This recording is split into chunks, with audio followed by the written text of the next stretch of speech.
मित्रांनो नमस्कार. तुमचं माझ्या YouTube चॅनल मध्ये स्वागत आहे. आजच्या या व्हिडिओच्या माध्यमातून शिक्षक भरती 2025, तसं तर आता 2026 सुरू आहे, परंतु पवित्र पोर्टलच्या भाषेत सांगायचं झालं तर ही शिक्षक भरती 2025 आहे. आणि या शिक्षक भरती 2025 मध्ये आपले जे शिक्षक उमेदवार आहेत, ज्यांनी सेल्फ सर्टिफिकेशन केलेलं आहे, त्यांच्यासाठी हा आजचा जो व्हिडिओ आहे हा अत्यंत महत्वाचा आहे. अत्यंत महत्वाचा का आहे तर त्यांच्यासाठी काही अटी आणि शर्ती ठरवून दिलेल्या आहेत आणि या अटी आणि शर्तीचं पालन करूनच त्यांना शिक्षण सेवक पदी नियुक्ती मिळते. आणि जे आपले शिक्षक उमेदवार आहेत, ज्यांनी सेल्फ सर्टिफिकेशन केलेलं आहे, त्या शिक्षक उमेदवारांना या अटी आणि शर्तीची जाणीव असायला पाहिजे. कारण काय तर आपण ज्या पेशामध्ये कुठला जरी आपण एखाद्या पेशामध्ये येतो, त्या पेशामध्ये काय नियम आहेत, कुठल्या नियमाचं आपल्याला पालन करावं लागते आणि आपण जर ते पालन नाही केलं तर आपल्यावर काय कार्यवाही होऊ शकते, हे फार महत्वाचं आहे मित्र. आणि त्यासाठी माझी तुम्हाला एक विनंती राहील, हा व्हिडिओ तुम्ही सुरुवातीपासून शेवटपर्यंत बघा. कारण या व्हिडिओ मधला एक मुद्दा जो आहे तो तुमच्या दृष्टिकोनातून महत्वाचा आहे. आणि जेव्हा तुम्हाला शिक्षण सेवक पदी नियुक्ती मिळते तेव्हा हे अग्रीमेंटच एक प्रकारचं तयार होतं. आणि हे अग्रीमेंट जेव्हा तयार होते तेव्हा तुम्हाला त्याच्यावर रिसिव्ड म्हणून सही पण करावी लागते.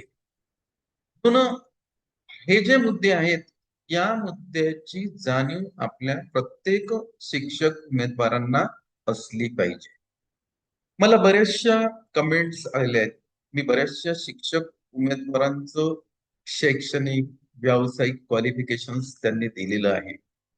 टेटचे स्कोअर सुद्धा त्यांनी त्याच्यामध्ये नमूद केलेले आहेत. त्याच्यानंतर परीक्षा 1, परीक्षा 2 असे पास आउट आहेत. आणि बरेच असे शिक्षक उमेदवार आहेत की त्यांचं हायर शैक्षणिक व व्यावसायिक पात्रता आहे. आणि तुम्हा सर्वांना हे माहीतच आहे की आपल्या शिक्षण व्यवस्थेमध्ये जे काही वर्गानुसार गट पडलेले आहेत, त्यानुसार वेगवेगळी शैक्षणिक आणि व्यावसायिक पात्रता तुमची असायला पाहिजे. 1 ते 5 चा गट, 6 ते 8 चा गट, त्यानंतर 9 ते 10 चा गट आणि 11 ते 12 चा गट. यासाठी वेगवेगळी शैक्षणिक आणि व्यावसायिक पात्रता पाहिजे. म्हणून आपल्या बऱ्याचशा शिक्षक उमेदवारांचं शैक्षणिक आणि व्यावसायिक जे काही क्वालिफिकेशन्स आहेत ते हायर क्वालिफिकेशन्स आहेत, विशेष क्वालिफिकेशन्स त्यांच्याकडे आहे. तरीही त्यांचा एकच उद्देश आहे की मला सर मुलाखती विना विदाऊट इंटरव्ह्यू माझी झेडपीला अपॉइंटमेंट होईल का. माझं असं मत आहे मित्र, तुम्ही प्राधान्यक्रम देत असताना 3-4 गोष्टीचा अवश्य विचार करा. तुमची शैक्षणिक व्यावसायिक पात्रता, तुमचे टेटचे स्कोअर आणि त्यानंतर तुम्हाला कोणत्या गटाचे प्राधान्यक्रम द्यायचे आहेत ते तुम्ही द्यायला पाहिजे. तुमच्याकडे विशेष क्वालिफिकेशन्स आहे. व्यावसायिक पात्रता म्हणजे काही शिक्षक उमेदवार डीएडी आहेत, बीएडी आहेत, एमएडी आहेत. काही शिक्षक उमेदवारांनी डीएड आहेत, म्हणजे पदवी पण घेतलेली आहे. पदवीत तर 2-2 विषयामध्ये आहेत. एम ए इंग्लिश बीएड आहेत, एमएससी केमिस्ट्री बीएड आहेत. पण ते विचारतात विदाऊट इंटरव्ह्यू मध्ये आमचं सर सिलेक्शन होईल का. माझं म्हणणं आहे तुम्ही 11-12 गटासाठी पात्र आहात आणि आपण 11-12 गटासाठीच प्रयत्न करायला पाहिजे. आपला जर टेटचा स्कोअर चांगला आहे ना, मग झेडपीची अपेक्षा आहे ना, तर झेडपीची जर तुमची अपेक्षा असेल तर तुमचं खाजगी व्यवस्थापनामध्ये सुद्धा सिलेक्शन होते. वेतनामध्ये भरपूर फरक पडते मित्र. आणि एक बिंदू एक पद असल्यामुळे तुम्हाला त्यानंतर याच्यामध्ये गट बदलण्याची कुठल्याच प्रकारची आता त्यांनी चान्स त्याच्यामध्ये ठेवलेला नाहीये. म्हणून गट आपल्याला व्यवस्थित निवडायचा आहे. जर तुम्हाला याच्या पुढे गट बदलायचा आहे तर ती प्रोसेस काय आहे ती प्रोसेस सुद्धा मी आज सांगतोय. जर तुम्हाला गट सुद्धा बदलायचा असेल तर तुम्हाला काय करावं लागणार आहे. तर कुठल्या कुठल्या तुमच्या जबाबदाऱ्या आहेत म्हणजे आता शिक्षण सेवक पदी तुम्हाला जर समजा नियुक्त व्हायचं असेल तर कोणत्या अटी आणि शर्तीचं पालन करायचं आहे हा आजच्या व्हिडिओचा सगळ्यात महत्वाचा विषय आहे. पुनश्च एकदा मी सांगतो तुम्हाला जर शिक्षण सेवक पदी नियुक्ती पाहिजे असेल तर काही अटी आणि शर्तीचं पालन तुम्हाला करावं लागते. त्या अटी आणि शर्ती कोणत्या आहेत त्या आज आपल्याला सुरुवातीला मी ठळक अटी आणि शर्ती सांगतो आणि सगळ्यात शेवटी मी डिटेल्स मध्ये वाचून दाखवतो की कुठल्या अटी आणि शर्ती आहेत. त्यासाठी हा व्हिडिओ सुरुवातीपासून शेवटपर्यंत बघा. व्हिडिओ आवडला त्याला लाईक करा, त्याला भरपूर शेअर करा आणि तुम्ही जर माझ्या युट्यूब चॅनलवर नवीन असाल तर या चॅनलला मित्र आपण सबस्क्राईब करा. म्हणजे तुमची अपॉइंटमेंट होईपर्यंत जे व्हिडिओ आपण बनवतो ते सगळे व्हिडिओ तुमच्या फायद्याचे आहेत. चला तर आपण पुढे आता या अटी आणि शर्ती कुठल्या आहेत त्या आपल्याला बघायचं आहे. बघा शिक्षण सेवकाची कर्तव्य व जबाबदाऱ्या हे सगळ्यात महत्वाचं त्यांनी ठरवून दिलेलं आहे की शिक्षण सेवकांची जी काय कर्तव्य आहेत आणि त्यांच्या जबाबदाऱ्या काय आहेत. तर मी सर्व इथं ठळक पॉइंट दिलेले आहेत. बघा नंबर 1 त्यांनी असं म्हटलेलं आहे की विद्यार्थ्यांची उपस्थिती टिकवणे. म्हणजे एकदा नियुक्ती मिळाल्यानंतर सगळ्यात महत्वाचं काम जर आपले जे शिक्षण सेवक बांधव राहतील महिला भगिनी राहतील त्यांचं सगळ्यात महत्वाचं काम आहे विद्यार्थ्यांची उपस्थिती टिकवणे. आणि हे अग्रीमेंट तयार होते मित्र त्याच्यावर तुम्हाला रिसिव्ड म्हणून सही करावी लागते. हे लक्षात घ्या तुम्ही. कारण आपण काय करतो तेव्हा आपल्याला अपॉइंटमेंट मिळते तर त्याच्यामध्ये आपण काहीच वाचत नाही. आपण फटाफटच आनंदाच्या घरामध्ये सह्या करतो. पण त्यामध्ये वेगवेगळ्या जबाबदाऱ्या असतात. त्या जबाबदाऱ्या आपल्याला पार पाडाव्या लागतात. विद्यार्थ्यांची उपस्थिती टिकवणे नंबर 1 वेळेवर उपस्थित राहणे. तर जो शाळेचा प्रिमायसेस आहे त्या प्रिमायसेस मध्ये जे काही आपली प्रार्थना होते त्या प्रार्थनेपासून तर तुमच्या शाळेचा वेळ संपेपर्यंत तुम्हाला शाळेमध्ये उपस्थित राहावं लागतं. शैक्षणिक साहित्याची निर्मिती करणे म्हणजेच तुम्हाला जेव्हा तुम्ही वर्गावर शिकवण्यासाठी जाता तेव्हा तुम्हाला वेगवेगळ्या शैक्षणिक साहित्याची निर्मिती करावी लागते. जेणेकरून तुमचं जे काही अध्यापन आहे ते अध्यापन विद्यार्थ्यांना म्हणजे एक असं कंटाळवाणं वाटणार नाही. तुमच्या अध्यापनामध्ये प्रॅक्टिकल नॉलेज सुद्धा तुम्हाला विद्यार्थ्यांना बऱ्याच प्रमाणात द्यावं लागतंय. त्याच्यानंतर पुढे त्यांनी दिलेलं आहे कर्तव्य पालनाबाबत मुख्याध्यापकांचे आदेश पाळणे. म्हणजे आपले हेड कोण असतात तिथं तर आपले मुख्याध्यापक. तर या मुख्याध्यापकांचे आदेश आपल्याला ते जे वेळोवेळी आपल्याला आदेश देतात त्या आदेशाचं आपल्याला मित्र पालन करावं लागते. आपण जर पालन केलं नाही तर विनाकारण मुख्याध्यापकांचा रोष आपल्यावर येतो आणि मग त्यामधनं वेगवेगळ्या नोटिसा सुद्धा शिक्षण सेवकांना मिळतात. आणि आपल्याला पुढे शिक्षण सेवकाचा पिरियड झाल्यानंतर कंटिन्यू सर्व्हिस करायची असते. त्यामुळे नोटीस मिळणं हे काही आपल्यासाठी हितकारक नाहीये. पुढे वर्गातील विद्यार्थ्यांचे मूल्यांकन करा. ते वेळोवेळी सर्वंकष मूल्यमापन तुम्हाला वर्गातील विद्यार्थ्यांचं करावं लागते. शिक्षण विभागाच्या आदेशांचं पालन करणं. माहित आहे शिक्षण विभागाचे वेगवेगळे आदेश येतात. कधी तुम्हाला निवडणुकीचं काम येते, कधी BLOचं काम येते, वेगवेगळे कामं येतात. तर त्या आदेशाचं आपल्याला काय करावं लागते पालन करावं लागते. त्यानंतर क्रीडा स्पर्धा वक्तृत्व स्पर्धा यात सहभागी व्हायचे आपल्याला. नंतर परीक्षा विषयक कामे पार पाडणे. या काही वेगवेगळ्या परीक्षा घ्याव्या लागतात आपल्याला विद्यार्थ्यांच्या. ते जे कामं आहेत ते आपल्याला व्यवस्थित पार पाडावे लागतात. त्या पेपरची तपासणी आपल्याला व्यवस्थित करावं लागतो. त्याचा आपल्याला निकाल तयार करावा लागतोय. त्याचं जे काही वार्षिक मूल्यमापन आहे त्याचं प्रगतीपत्र म्हणतो आपण ते सुद्धा त्या विद्यार्थ्यांच्या पालकांना द्यावं लागते आणि त्यांची सही सुद्धा त्यावर आपल्याला घ्यावी लागते. हे एक महत्वाचं कार्य आहे. आपण इथं बघितलं शिक्षण सेवक यांच्या कर्तव्य व जबाबदाऱ्या हे आपण इथं पाहिलेलं आहे. पुढे आणखी आपल्याला पुढे बघायचं आहे, त्यासाठी व्हिडिओ सुरुवातीपासून शेवटपर्यंत बघा. म्हणजेच आपल्याला कुठल्याच जे पुढे प्रॉब्लेम येणार नाही, कुठली समस्या आपल्या पुढे निर्माण होणार नाही मित्र. पुढे बघूया आपण शिक्षण सेवक नियुक्ती.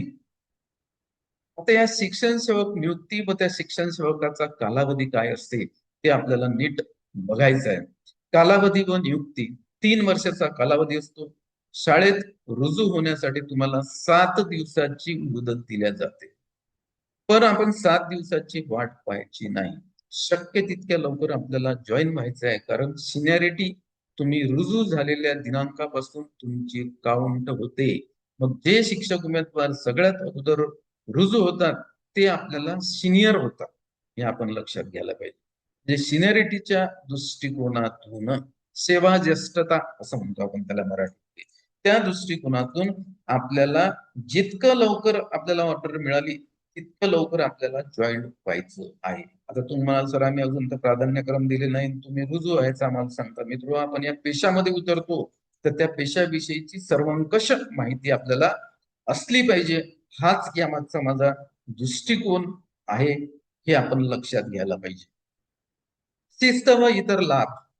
आता आपण जेव्हा शिक्षण सेवकाचा पिरियड असते आपला, तर त्यानंतर आपल्याला जर कंटिन्यू व्हायचं असेल, म्हणजे नियमित वेतन मिळवायचं असेल, तर काही शिस्तीचं आपल्याला म्हणजे आचरणात आणाव्या लागतात. तर त्याच्यामध्ये त्यांनी सांगितलंय की गैरवर्तणूक नियुक्ती रद्द. म्हणजे या शिक्षण सेवकाच्या कालावधीमध्ये कुठेही आपण जर गैरवर्तणूक केली तर आपली नियुक्ती रद्द होऊ शकते, हे आपण आवर्जून मित्र लक्षात घ्यायला पाहिजे. सरकारी कर्मचाऱ्यांचे सेवा सुविधा नाहीत. शिक्षण सेवकाच्या 3 वर्षाच्या कालावधीमध्ये जे काही सरकारी कर्मचारी असतात त्याप्रमाणे आपल्याला सेवा सुविधा मिळत नाही. बरेचसे याच्यामध्ये रिस्ट्रिक्शन असतात, त्या रिस्ट्रिक्शनचं आपल्याला पालन करावं लागते. त्याची नियमावली आपल्याला वाचावी लागते. नोकरी सोडण्याचे नियम हा सगळ्यात महत्वाचा आहे. म्हणजे समजा आता तुमची 1 ते 5च्या गटाला नियुक्ती झाली आणि तुमचं हायर क्वालिफिकेशन आहे शैक्षणिक आणि व्यावसायिक, आणि तुम्हाला हा गट आता सोडायचा आहे आणि तुम्हाला पुढच्या गटावर कुठेतरी नियुक्ती मिळवायची आहे, तर त्यासाठी तुम्हाला वेगळी टेटची परीक्षा सुद्धा द्यावी लागते. आणि ती दिल्यानंतर जर तुमची नियुक्ती झाली तर कुठल्या नियमाचं तुम्हाला पालन करावं लागते ते इथं दिलेलं आहे त्यांनी. आणि नोकरी सोडण्याचे नियम त्यांनी दिलेले आहेत. किमान 15 दिवसाची पूर्वसूचना तुम्हाला द्यावं लागेल. संबंधित प्रशासनाला तुम्हाला 15 दिवस अगोदर पूर्वसूचना द्यावी लागते की मी 1 ते 5 या गटावर कार्यरत होतो, परंतु आता माझी नियुक्ती माझ्या शैक्षणिक व व्यावसायिक पात्रतेनुसार वरच्या गटावर झालेली आहे. ते 6 ते 8ला होईल किंवा 9 ते 10ला होईल किंवा 11 ते 12ला होईल तुमच्या शैक्षणिक पात्रतेनुसार. तर 15 दिवसाच्या अगोदर तुम्हाला तशी पूर्वसूचना द्यावी लागते. किंवा मानधनाची रक्कम जमा करणं, किंवा तुम्ही जे मानधनाची रक्कम घेतलेली आहे ती मानधनाची रक्कम तुम्हाला जमा करावी लागते. आता तुमची अपॉइंटमेंट जर समजा 1 ते 5 या गटाला झाली तर शिक्षण सेवकाचं जे मानधन आहे ते मानधन किती असते, 16,000 रुपये तुम्हाला दर महिन्याला मानधन मिळते मित्र. हे आपण लक्षात घ्यायला पाहिजे. आणि हे 16,000 रुपये मासिक मानधन आपल्याला 3 वर्षापर्यंत मिळते. त्यानंतर मग आपण कंटिन्यू होतो आणि आपल्याला नियमित वेतन सुरू होते, हे आपण आवर्जून लक्षात. पुढं आपल्याला बघायचंय शिक्षण सेवक वर्तन व शिस्त. आता आपल्याला बघायचंय शिक्षण सेवक यांचं वर्तन शिस्त ही फार महत्वाची आहे. गैरवर्तणुकीवर कार्यवाही. काही प्रकारचं आपल्याकडनं जर गैरवर्तन झालं तर त्यावर कारवाई. मग कोणत्याही गैरवर्तणुकीवर नियुक्ती सुद्धा शिक्षण सेवकाची रद्द होऊ शकते. तो जो गैरवर्तणुकीचा प्रकार आहे तो किती गंभीर आहे ते बघून शिक्षण सेवकाची जी नियुक्ती आहे ती रद्द सुद्धा होऊ शकते. हे सगळे पॉइंट मित्र हो तुमच्या अग्रीमेंट मध्ये येतात, त्याच्यावर तुम्हाला रेशूड म्हणून सही घेतल्या जाते. त्यामुळे याकडे आपण आवर्जून लक्ष द्या.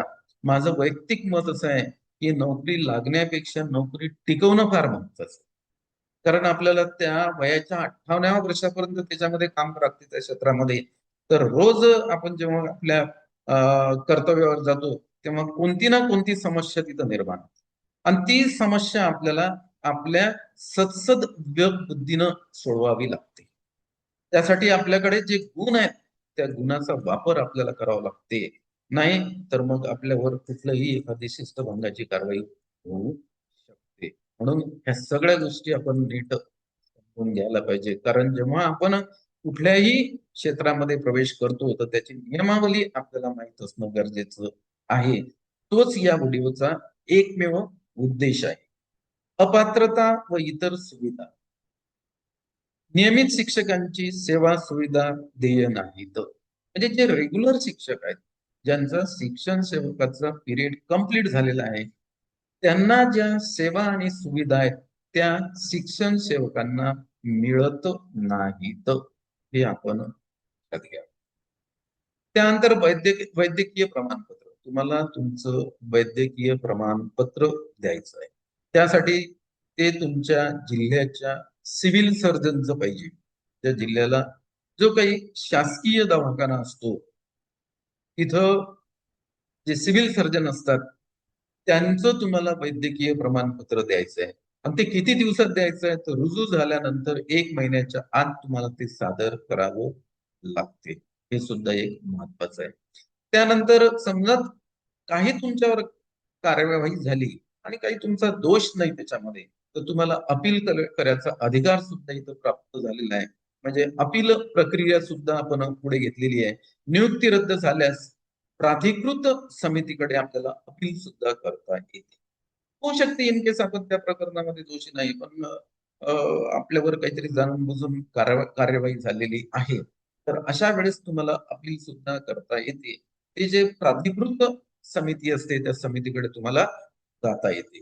त्याच्यानंतर पुढे महत्वाचं आहे शिक्षण सेवक रुजू होणे आणि ते सोडवणे. या बाबतीत काही नियम आहेत. म्हणजे समजा शिक्षण सेवक आपण रुजू झालो ना आता ती नोकरी आपल्याला सोडायची आहे, दुसरीकडे आपल्याला जायची आहे. तर ते नियम सुद्धा आपल्याला माहित असणं आवश्यक आहे. किंवा दुसऱ्या गटावर आपली नियुक्ती झाली. 1 ते 5चा गट बदलून आपण 6 ते 8 वर गेलो किंवा 9 ते 10 वर गेलो किंवा 11 ते 12 वर गेलो. तर मग त्याचे नियम काय आहेत ते सुद्धा आपल्याला माहित असणं आवश्यक आहे. रुजू होण्याचे नियम शाळेत 7 दिवसाच्या आत रुजू होणे अनिवार्य आहे ऑर्डर मिळाल्यानंतर. त्याच्यानंतर रुजू दिनांक हा सुद्धा तिथं तुम्हाला जो काही हे द्यायचं आहे तिथं तुम्हाला म्हणजे जॉईनिंग रिपोर्ट द्यायचा आहे त्याच्यावर रुजू दिनांक आणि वेळ आवर्जून टाका. कारण दोघांचा रुजू दिनांक जर एक असेल तर सिनियरिटी काउंट करत असताना वेळेला महत्व आहे. जन्मतारखेलाही महत्व आहे आणि वेळेलाही महत्व आहे. जो जन्मतारखेला मोठा आहे तो अगोदर आपल्या सिनियर होतो आणि वेळ सुद्धा त्याच्यामध्ये नमूद करायची आहे आपल्याला. आवर्जून वेळ नमूद करा. कारण हे कोणी सांगत नाही. हे सगळ्यात महत्वाचं आहे. आता नोकरी सोडण्याची प्रक्रिया समजा शिक्षण सेवक जर ते रुजू झाल्यानंतर गट बदलायचा असेल आणि नोकरी सोडायची असेल तर काय प्रक्रिया आहे. हा महत्वाचा बदल आता झालेला आहे. 1 बिंदू 1 पद यानुसार हा बदल त्यांनी केलेला आहे. किमान 15 दिवसाची पूर्वसूचना तुम्हाला द्यावं लागेल किंवा 15 दिवसाच्या मानधनाची रक्कम तुम्हाला जमा करावी. मुदतीत सूचना न दिल्यास पुन्हा नियुक्ती नाही. तुम्ही जर मुदतीत सूचना दिली नाही आणि तुम्ही तसेच चालले गेले तर तुम्हाला नियुक्ती मिळत नाही. इथं तुम्हाला जबाबदारीनं वागावं लागते मित्र. हे तुम्ही लक्षात. त्यापुढे आपल्याला बघायचंय शिक्षण सेवक वेतन व त्याचे काय फायदे आहेत ते आता आपल्याला बघायचे. मासिक मानधन 16,000 रुपये दरमहा मिळते. याचा कालावधी किती आहे तर शिक्षण सेवकाचा 3 वर्षासाठीचा कालावधी आहे. आणि भविष्यकालीन फायदे काय आहेत हे एक महत्वाचं आहे. म्हणजे शिक्षण सेवकाचा पिरियड आपण 3 वर्षाचा पूर्ण केल्यानंतर भविष्यामध्ये आपल्याला काय फायदे मिळतात ते आता आपल्याला इथं बघायचं आहे. शिक्षक पदावर नियमित नियुक्तीस पात्र. शिक्षण सेवकाचा पिरियड कंप्लीट झाल्यानंतर कालावधी कंप्लीट झाल्यानंतर 3 वर्षाचा तुम्ही शिक्षक पदावर नियमित नियुक्तीस पात्र होता. त्यासाठी तुमचा CR तपासला जातो. एक लक्षात घ्या तुमचं सर्व्हिस बुक तयार होते. त्या सर्व्हिस बुकामधल्या नोंदी सुद्धा तपासल्या जातात. तुम्ही खाजगी संस्थेत असाल तर संस्थेचा ठराव सुद्धा आपल्याला घ्यावा लागतो संस्थेकडून. म्हणून संस्थेसोबतच सुद्धा आपलं वर्तन चांगलं असायला पाहिजे, हे सगळ्यात महत्त्वाचं आहे. नियमित वेतन श्रेणीत नियुक्ती मिळते. सेवकाचा कालावधी पूर्ण झाल्यानंतर जे काही नियमित वेतन श्रेणी आहे, मॅट्रिक्स टेबल नुसार 7व्या वेतन आयोगाचा जो काही मॅट्रिक्स टेबल आहे, त्या टेबल नुसार तुम्हाला नियमित वेतन श्रेणीत नियुक्ती मिळते. नियुक्ती वेतन फायद्यासाठी सेवाग्राही. त्याच्यानंतर जे काही निवृत्ती वेतन तुमचं रिटायर झाल्यानंतर जे काही तुम्हाला निवृत्ती वेतन भेटते, फिक्स पे झालेलं आहे आता ते, त्यासाठी ही जी सेवा आहे, ही सेवा तुमची ग्राह्य धरल्या जाते. म्हणजे सिनियरिटी लिस्ट मध्ये शिक्षण सेवकाचा 3 वर्षाचा कालावधी ग्राह्य धरला जातो. हे तुम्ही लक्षात घ्यायला पाहिजे. पुढे आता पुढे मी संकलित याला सर्व केलेलं आहे. डिटेल्स मध्ये तुम्हाला जिथं सही करायची आहे त्याच्यावर तुम्हाला रिसिव्ड बघता तो डेटा पूर्ण मी इथं संकलित केलेला आहे. आणि मी याला हेडिंग दिलेलं आहे, शिक्षण सेवक नियुक्ती अटी व शर्ती. ह्या सगळ्यात महत्वाच्या आहेत मित्र.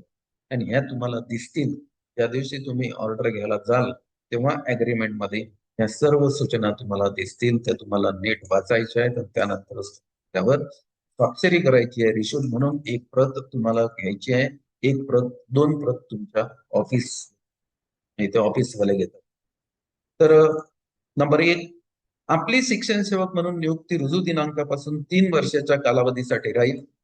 नियुक्तीपत्र मिळाल्यापासून 7 दिवसाच्या आत शाळेत रुजू होणे बंधनकारक राहील. हा नंबर 1चा पॉईंट असतो. दुसरं, शिक्षण सेवक म्हणून आपली नियुक्ती संस्थेच्या कोणत्याही प्राथमिक विद्यालयात केली जाईल.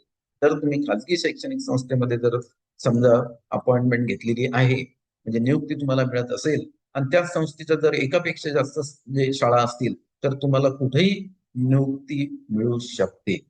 हे तुम्हाला लक्षात घ्यायला पाहिजे. तिथं जाऊन तुम्हाला जॉईन व्हावं लागते. असं तिथं चालत नाही की मला तुमच्या अमुक शाळेतच मला नियुक्ती पाहिजे असं आपल्याला म्हणता येत नाही.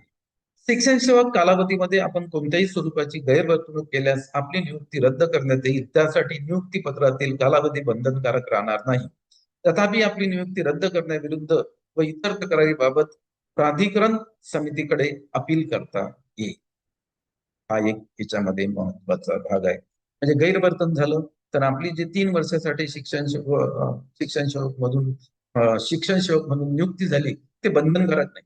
ते 3 वर्षाच्या अगोदर आपल्याला कधीही म्हणजे त्या पदावरून पदमुक्त करू शकतो. गैरवर्तन झालं तर हे आपण लक्षात घ्यायला पाहिजे. पण अपील करायचा अधिकार आहे तुम्हाला. म्हणजे तुमची बाजू मांडण्याचा अधिकार तुम्हाला दिलेला आहे. हे सुद्धा इथं महत्वाचं आहे. नियमित स्वरूपात नियुक्त केलेल्या शिक्षकांच्या किंवा शासकीय कर्मचाऱ्यांच्या सेवा सुविधा आपणास देय असणार आहेत. हा एक आहे. म्हणजे जे नियमित शिक्षक आहेत त्यांना जे सेवा सुविधा असतात, उदाहरणार्थ सुटीचं नियम त्यांचा वेगळा आहे आणि शिक्षण सेवकांना सुटी घेण्याचा नियम जो आहे तो वेगळा आहे, ज्याला आपण किरकोळ रजा असं म्हणतो. त्याचा नियम सुद्धा वेगळा आहे. हे आपण तिथं आवर्जून लक्षात घ्यायला पाहिजे. शिक्षण सेवक या पदावर 3 वर्ष समाधानकारक काम केल्यानंतर आपण शिक्षकांचा नियमित पदावर वेतन श्रेणीत नियुक्ती देण्यास पात्र धरण्यात येईल. आपण शिक्षण सेवक म्हणून केलेली सेवा, सेवानिवृत्त वेतन किंवा सेवानिवृत्त नंतरचे देय फायदे यासाठी ग्राह्य धरली. हा एक महत्वाचा मुद्दा आहे. आपण शिक्षण सेवक म्हणून हमीपत्रातून मुक्त व्हायचे असल्यास आपण शाळा प्रमुख मार्फत किमान 15 दिवसाची पूर्वसूचना आपल्या नियुक्ती प्राधिकाऱ्यास देणे अथवा 15 दिवसाच्या मानधनाची रक्कम नियुक्ती प्राधिकाऱ्याकडे रक्कम जमा करणे आवश्यक राहील. आपण विहित मुदतीत तशी सूचना न दिल्यास अथवा मानधनाची रक्कम जमा न केल्यास आपणास पुन्हा कधीही शिक्षण सेवक म्हणून नियुक्ती देण्यात येणार नाही. हा मित्र एक तो जबरदस्त नियम त्यांनी या अटी व शर्तीमध्ये टाकलेला आहे. जर तुम्हाला या पदावरून दुसऱ्या पदावर जायचं असेल तर जे काही मुख्याध्यापक आहेत त्यांना तुम्हाला 15 दिवसाच्या अगोदर लेखी सूचना द्यावी लागते. नाही तर तुम्हाला 15 दिवसाचं मानधन जमा करावं लागते. त्यानंतरच तुम्हाला पुढच्या गटामध्ये नियुक्ती मिळते, नाही तर ती नियुक्ती तुम्हाला मिळत नाही. शिक्षण सेवक म्हणून आपणास दरमहा 16,000 मानधन दिले जाईल. 1 ते 5चा गटाचा आहे हा. नाही तुम्हाला सरळ बाकीच्या गटाचं तर वेगळं आहे, 6 ते 8च्या गटाचं वेगळं आहे, 11 ते 12च्या गटाचं वेगळं आहे. पण मी हे 1 ते 5च्या गटाचं सांगतोय तुम्हाला. कारण बरेचसे उमेदवार जे म्हणतात ते 1 ते 5च्या गटाचाच प्रश्न विचारून राहिले. नियुक्ती स्वीकारल्यापासून 1 महिन्याच्या आत वैद्यकीय प्रमाणपत्र सादर करणे अनिवार्य राहील. नियुक्तीच्या कालावधीत आपणास खालील कर्तव्ये पार पाडावी लागतील. विद्यार्थ्यांची शाळेतील उपस्थिती टिकवण्याच्या दृष्टीने पालकांशी संपर्क ठेवणे. उच्च माध्यमिक विद्यालयात दररोज संपूर्ण शालेय कालावधीमध्ये नियमित व वेळेवर उपस्थित राहणे. अभ्यासक्रमामध्ये नमूद केल्याप्रमाणे आवश्यक ते शैक्षणिक साहित्य निर्माण करणे. नेमून दिलेल्या विषयाची विविध कार्यपद्धतीनुसार अध्यापन करणे. शासनाने आवश्यक केलेल्या प्रशिक्षणास उपस्थित राहणे हे फार महत्वाचं आहे. कारण वेगवेगळे प्रशिक्षण असतात, त्यासाठी तुम्हाला उपस्थित राहावंच लागते. ते तुम्हाला बंधनकारक त्यांनी केलेलं आहे. तिथं आपल्याला आपलं पर्सनल काम सांगून चालत नाही. शाळेचे मुख्याध्यापक प्राचार्य यांच्या नियंत्रणाखाली काम करणे व शैक्षणिक तथा प्रशासकीय बाबतीत त्यांच्या आदेशाचे पालन. कारण तुम्हाला माहित आहे की एकदा तुमची नियुक्ती झाली आणि तुम्ही शाळेवर रुजू झाले की शिक्षण संस्थेचा किंवा संबंधित जे काही झेडपीचे सीओ वगैरे असतील त्यांचा तुमचा काहीही संबंध येत. मग तुम्ही त्या मुख्याध्यापकाच्या अंडरमध्ये तुम्हाला काम करावं लागतं. त्या शाळेचे प्राचार्य असतील कनिष्ठ महाविद्यालयाचे तर त्यांच्या अधिपत्याखाली आपल्याला काम करावं लागते. आणि त्यांचे जे आदेश असतात वेळोवेळी त्याचं आपल्याला पालन करणं हे बंधनकारक आहे. म्हणून कोणीही मुख्याध्यापकांना विरोध करू नये असं माझं या बाबतीत स्पष्ट मत आहे. पुढे त्यांनी दिलेलं आहे वर्गातील विद्यार्थ्यांचे सातत्यपूर्ण व सर्वंकष मूल्यमापन करणे. वर्गात जे विद्यार्थी आहेत तुमच्या, मी त्या वर्गाचे वर्ग शिक्षक म्हणून मला त्या विद्यार्थ्याचं सातत्यपूर्ण व सर्वंकष मूल्यमापन करायचे आहे. त्यासोबतच त्या विद्यार्थ्याच्या काही अडीअडचणी असतील तर त्या सुद्धा तुम्हाला आवर्जून तिथं पालकत्व त्याचं घेऊन तुम्हाला त्या सोडवायच्या आहेत. हे सुद्धा इथं महत्वाचं आहे. कारण आजकाल पालक फार सेन्सिटिव्ह झालेले आहेत हे आपण लक्षात घ्या. ते त्यांच्यावर कोणतीच जबाबदारी घ्यायला तयार नाही. शाळेमध्ये सर्व जबाबदारी ती त्या संबंधित वर्ग शिक्षकावर टाकलेली असते. शैक्षणिक व इतर उपक्रमाच्या क्रीडा स्पर्धा, वक्तृत्व स्पर्धा इत्यादी आयोजनामध्ये तुम्हाला सहभाग घ्यावा लागतो. अदर ऍक्टिव्हिटीज म्हणतो आपण अध्यापनाच्या व्यतिरिक्त ज्या काही अदर ऍक्टिव्हिटीज असतात त्यामध्ये सुद्धा तुम्हाला सहभाग नोंदवावा लागतो. हे सुद्धा महत्वाचं आहे. आणि पुढे दिलेलं आहे त्यांनी समजा तुमची अपॉइंटमेंट 9 ते 10 आणि 11 ते 12 झाला तर तुमचा संबंध बरेचदा महाराष्ट्र राज्य माध्यमिक व उच्च माध्यमिक शिक्षण मंडळाशी आहे. कारण त्याचे पेपर आपल्याला तपासावं लागतं, सेंटरवर जाऊन आपल्याला ड्युट्या करावं लागतात. त्यामुळे त्यांच्या आदेशाचं सुद्धा आपल्याला पालन करावं लागतं. असं म्हणता येत नाही की मी सेंटरवर जात नाही आणि मी पेपरची ड्युटी घेत नाही असं आपल्याला म्हणता येत नाही. ज्या ज्या दिवशी आपल्याला ते केंद्र प्रमुख आदेश देतील त्या आदेशाचं आपल्याला पालन करणं बंधनकारक आहे. म्हणून शेवटचा 9 नंबरचा त्यांनी टाकला महाराष्ट्र राज्य माध्यमिक व उच्च माध्यमिक शिक्षण मंडळाचे सुचवल्याप्रमाणे परीक्षा विषयक कामे पार पाडा. हे महाराष्ट्र राज्य माध्यमिक व उच्च माध्यमिक शिक्षण मंडळ आहे. ते तुम्हाला ज्या ज्या ऑर्डरी देणार आहे त्या ऑर्डरीचं तुम्हाला पालन करावं लागते. उदाहरणार्थ तुमची नियुक्ती केंद्र प्रमुख म्हणून होऊ शकते. उदाहरणार्थ तुमची नियुक्ती मॉडरेटर म्हणून होऊ शकते. पेपर सेटिंगसाठी तुम्हाला जावं लागते. तुम्हाला चीफ मॉडरेटर म्हणून जावं लागते. तुम्हाला पेपरचं व्हॅल्युएशन सुद्धा करावं लागते.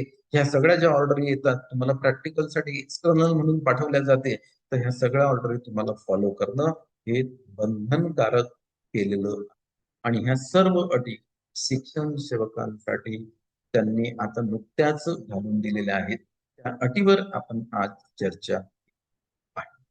मला अपेक्षा आहे मित्र हा व्हिडिओ तुम्हाला आवडला असेल याला लाईक करा. आपले भरपूर जे शिक्षक बंधू आणि भगिनी आहेत त्यांना शेअर.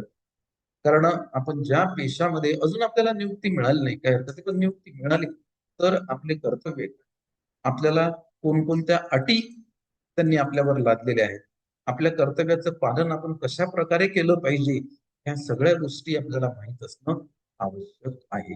म्हणून पुनश्च एकदा मी सांगतो मित्र नोकरी मिळणं सोपं आहे नोकरी टिकवणं कठीण आहे. कारण कुठल्या तरी एका व्यक्तीच्या हाताखाली आपल्याला वयाच्या 58व्या वर्षापर्यंत काम करावं लागते. हे काम करणं इतकं सोपं नाहीये, हे लक्षात घ्या. कारण मी सुद्धा 32 वर्षाची सर्व्हिस या फील्डमध्ये केलेली आहे. म्हणून माझ्या अनुभवातून मी तुम्हाला जबाबदारीने सांगतो की या अटी आणि शर्ती फार महत्वाच्या आहेत. त्याचं पालन तुम्हाला नियुक्ती मिळाल्यानंतर तुमच्याच्याने बिलकुलच म्हणजे होणारच आहे, काही प्रश्नच नाही आहेत, ते आपल्याला करावंच लागतील. तर ठीक आहे, आजच्या या चर्चेला मी आता पूर्णविराम देतो. पुन्हाच्या आपली भेट नंतरच्या व्हिडिओमध्ये होईल. धन्यवाद मित्रांनो.